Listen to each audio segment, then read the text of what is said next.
Greetings, salutations. Unfortunately for you, I'm back with another video. This one is the first one that I'm going to talk about with some of the mechanics I have in my game. And this one is called the Epochal Veil. Now, what is that? So, in most of your standard campaigns for your role playing games that involve any kind of like dungeon exploration or any kind of underworld exploration, right?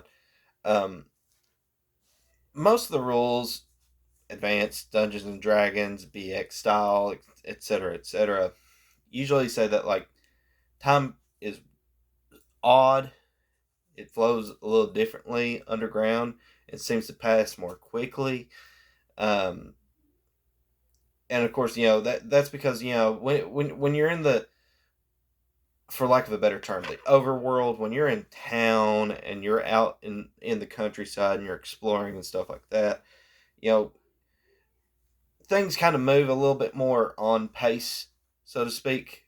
Um, it's not that you don't measure time, but speaking from experience and speaking to other GMs, like they're all kind of the same way on this. Like you're not such a stickler on timekeeping in that sense when you're up top. It's more of when you're actually in the underworld.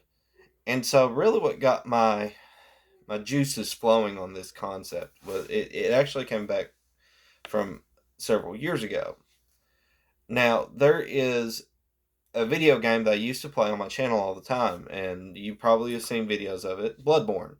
And Bloodborne has this dungeon exploration mechanic in the game, the Chalice dungeons. And they could have been implemented better. I wish they had been, but um, you kind of have a few static ones where they'll be the same every time, that they're the same for everybody, but then eventually you'll like make your own that are kind of randomly generated. And the thing that's not it's touched upon because like every From Software game, like the lore and stuff like that is kind of explained in the item descriptions. It gets a little funny because, for example, some of the beings that there should only be one of, so to speak, you you find several of both in the main game and in the Chalice dungeons. For example, we'll take the amygdala in the main game. You go to the Nightmare Frontier and you fight the amygdala, which is like this big giant kind of. It's not classified as a great one. I think it's classified as a kin of the cosmos, but can't be sure. Can't remember if it is a true legitimate great one or not. It's been several years since I've played the game, and I haven't taken part in those kind of discussions for a long time. Not since they kind of scrubbed Rikuyo from the extra life stuff, which made no sense to me because that user put out a lot of good stuff that did was thought provoking and kind of helped things along to very minute detail. But anyway, and it's this multi-armed thing, and it's got a head that looks kind of like a tonsil, and it when you kill it, you get the Elling Moran chalice, and you can run into the amygdala in these dungeons, which is a little weird for a being like that. And it's the same with Abritas. You run into Abritas behind the healing church in the main game, and you fight her, and you kill her, and you get the Great Is chalice, and then you can find her in the chalice dungeons as well. And it makes no sense because Abritas is a very like one of a kind, unique thing. It's not like there's multiple of these things. Amygdala, maybe because you see the lesser ones hanging around in the main game, but they look different and they act differently. They're not a boss fight. They're more like an environmental hazard, and in some cases they transport you to different realms. Um, in the game if you possess the right key item.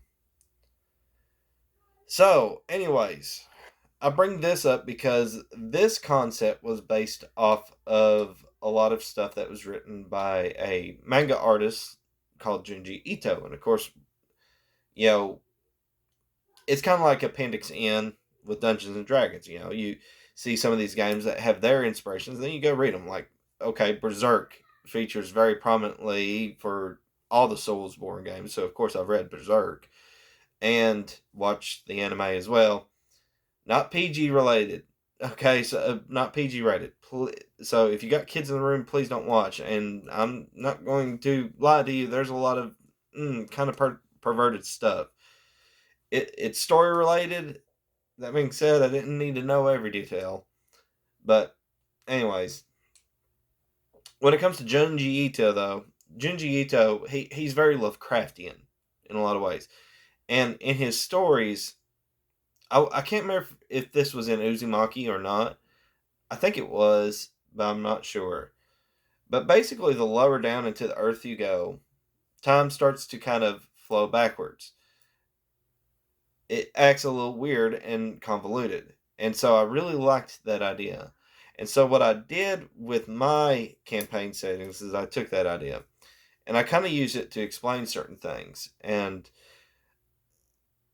nobody has ever gone deep enough for it to really matter.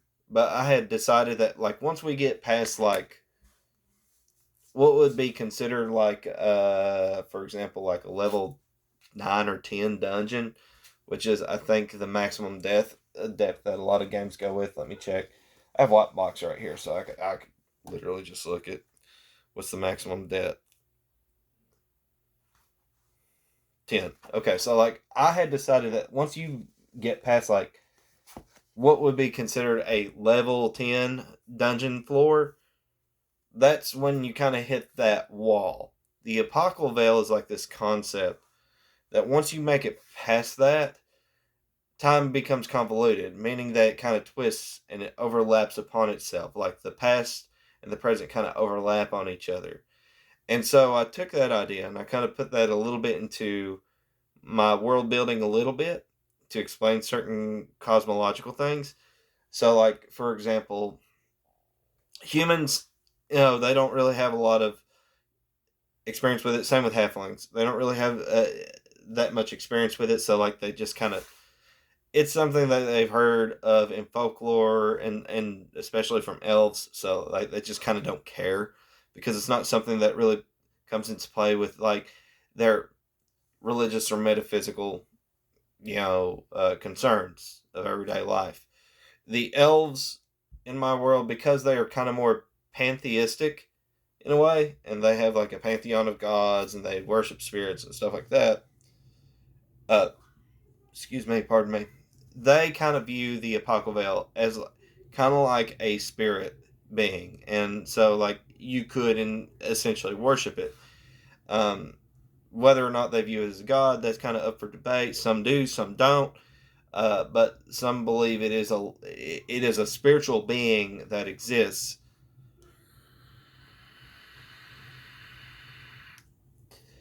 as strange and unfamiliar as it may be to them. Now, out of all the races that have any kind of experience with it, with the Apocalypse at all, the dwarves probably had the best in my world because of their proclivity into mining and digging deeper in order to build their halls and such like that. And so they don't really look at it as a being, and so therefore they don't worship it. They kind of view it as this weird concept that it's like history that's been preserved and it kind of lives because of how, things that are a little bit higher, architecture and any kind of artifacts are kind of damaged and broken, like vases and like some of the carvings and such. But like they seem more preserved and indeed almost completely untouched by the passage of time the deeper they go. So it's not like they expect to go backwards and see dwarves that have lived in the past that are alive and walking around, and they're all. It's not like time travel. That's not what they think. It's more like time gets to where it flows so differently that it seems to almost stand still, and like therefore the past that happened down there never did progress, and so like the present and the past overlap with each other. I try not to explain it too much because it's really like everything magical and mystical in an RPG setting. The more you explain it and the more you try to rationalize it, the more it tends to fall apart. So you don't want to rationalize this too much. It's a nifty concept. Don't stress it too much because it does not stand up to scrutiny because it's a totally made up fictional thing. But this also explains because shocker, I don't allow people play Durgar or Drow in my settings. You're not playing them. But that's not to say they don't exist. They are monsters, but like the way that it's not like the Forgotten Realms where it's like, oh, there are these civilizations that live underground and da da da da. No, what it is that dark elves and dark dwarves, and indeed shadows, and I'll explain that here in a minute. I'll explain why I brought up shadows here in a second, but these are people, elves, humans, halflings, dwarves, the very rare oddities of society that did happen to go down that deep and dig deep enough and fall into that great unknown that they went hopelessly insane. So basically, a dark elf and a dark dwarf, that they are elves and dwarves that when they went down there, they got lost or they got carried away or they were so enamored with what they saw and this, that, and everything else, because both of these races kind of care a bit about the past more so than the other races do. And then they kind of got lost in themselves, or they actually physically got lost and couldn't find their way out, and they became hopelessly lost. Um, Basically, and I kind of use that based upon like, uh, if you've ever visited any kind of cave system, I've been to Mammoth Cave. It's been like more than 20 years. It's been more like 26 years since I went to Mammoth Cave. I was like 10 at the time when we went. But, it's a pretty good sized cave system. And it's really cool. It's got cool things. But if, let's put it this way. If you were to travel in there and then, like, you got lost and turned around and lost your group and you had no way of getting out and you never got out, before you died, you would actually go insane. I think like you would drive yourself nuts with the worry, the anxiety, and can't not being able to find your way out. If somehow you were able to not starve to death, like you found food and you found water and so on and so forth, like and you did continue to live down here, like you would go insane. Like you would have no concept of the passage of time. Like we hear about this all the time with people that would get lost like this, like get lost in the wilderness and they've been gone for so long, like they kind of just forget how time necessarily works. They couldn't tell you what the day is or what year it is. It's this concept that I kind of ran with. So like that's the explanation for dwarves and elves. And as for like shadows, because in most games shadows, you can define them as undead, but you also, if you don't want to define them as undead, it's kind of like banshee.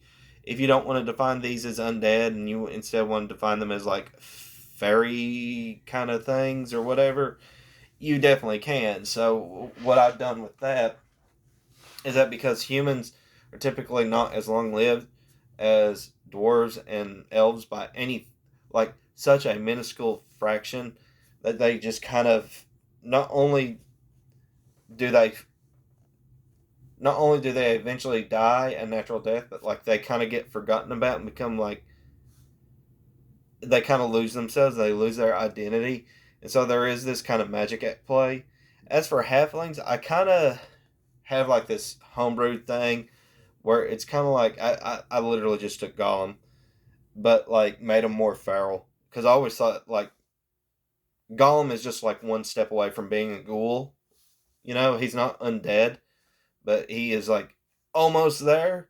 Like he has no concept of like he almost has no concept or good of good or evil except he's a murderer. He knows he's a murderer. So he does have that concept in mind.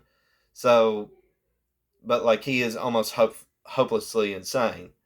Although like he's not so hopeless until the very end. And it turns out he's just too far gone. He's too corrupted. He's too sinful and greedy.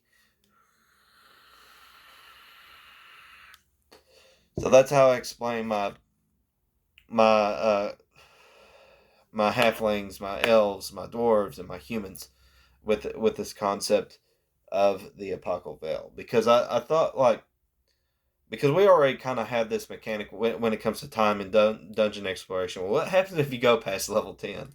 You know what I mean? Like, what happens if you go down? What's past that? Because I didn't want there to be nothing.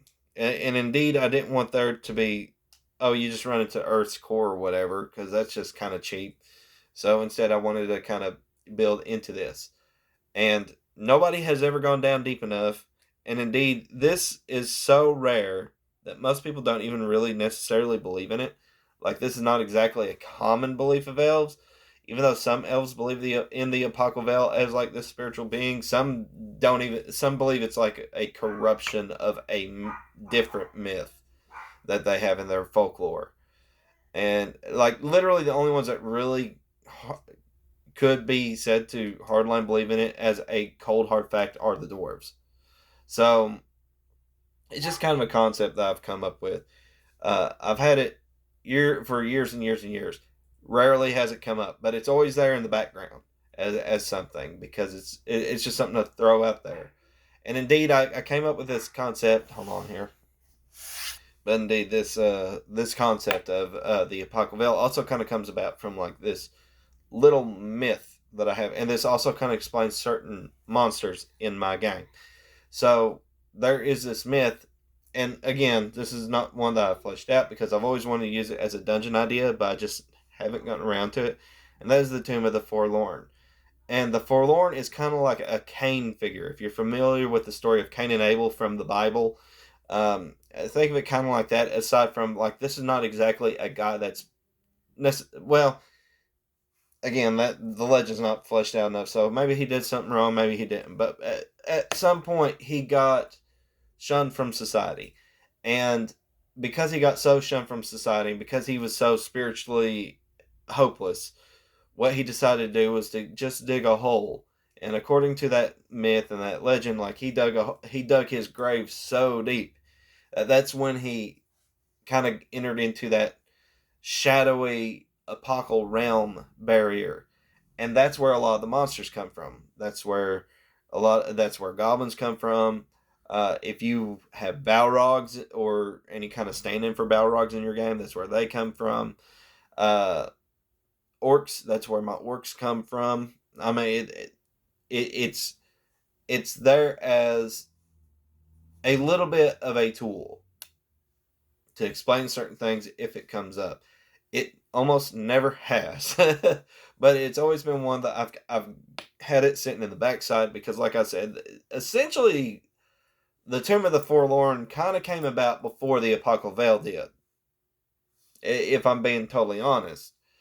But it's just that I never did use the Tomb of the Forlorn because I thought it was a cool idea for the name of a dungeon, and then I just kind of because honestly, most of my dungeons start with a name because that helps me flesh out a thing.